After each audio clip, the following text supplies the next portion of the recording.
Please welcome to the stage, Andrew Ibrahim.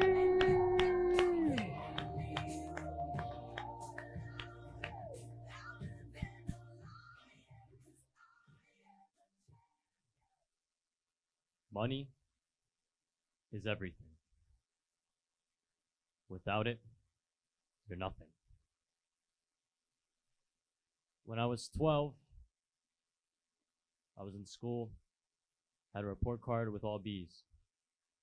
I asked the teacher, is this good? She said, yeah, you're passing.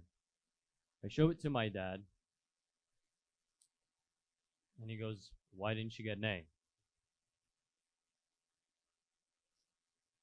So I got an A the next semester, and I gave it to my dad, and it was in art. And I said, Dad, I want to be an artist. And he said, there's no money in that. You see, money is everything. If you don't have it, you're nothing. So from there, I started toiling. I started working, and I was making for money. And I said, wow, this is good. But as the years got on and the excitement was growing, I started, for the excitement of work, I realized I wasn't happy. Meanwhile, my dad was happy. My son is doing good. Bravo, Andrew. So, fast forward, I'm 18. I'm a manager at a supermarket, making good money. But I hit a point where I didn't want to do it anymore. So I tell my dad, I don't want to do this anymore. Has anybody here read The Third Door by Alex Banayan? Write that book down. It's about an 18-year-old kid who just said, I'm going to do what I want to do. And that's what I wanted. I wanted to do what I wanted to do. I read that book in 3 days. The next week I quit my job. I packed 3 bags and I went to Los Angeles because it's AKA the promised land in Instagram. And I thought, if I could just get there, I'll be all right. Month goes by, I'm having the time of my life. Next month goes by, I'm broke. I didn't see it coming.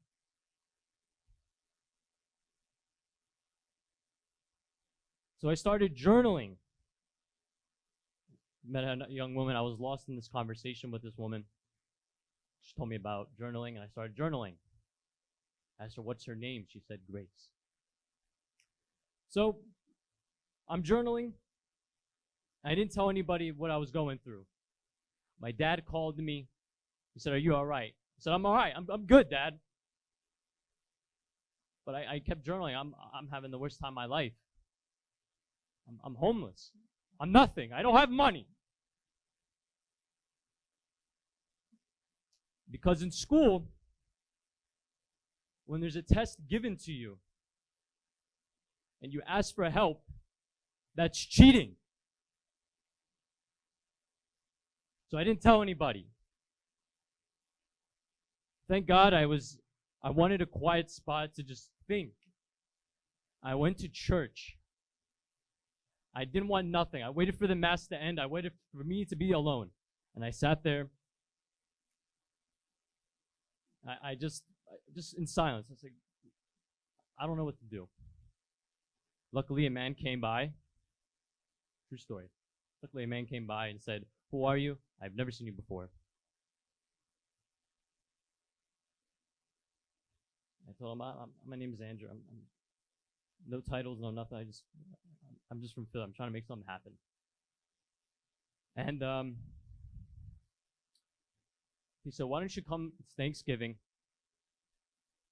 Come to my house and let's talk. So, luckily, a friend picked me up, drove me there, and it was in Bel Air. This man had a mansion. And I said, So I'm talking to this guy, and I'm asking him, I'm like rubbing my hands together. I'm like, so what books did you read? How'd you do it? How'd you do it? Like, come on, like you got everything. And he said, this is all God given. I go, what? I'm a Coptic Christian. Like, what are you talking about? I have nothing. He goes, this is all God given. So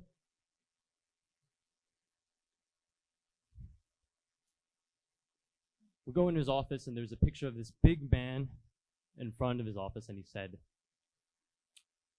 I asked him, I said, who's that man? He said, that's my dad. I said, you know what, Andrew? I'd give up everything just to have one last breath with him. I said, whoa, you don't understand. I left everything at home. I left my dad for this. You have everything. What are you talking about? And he said, you have it all wrong.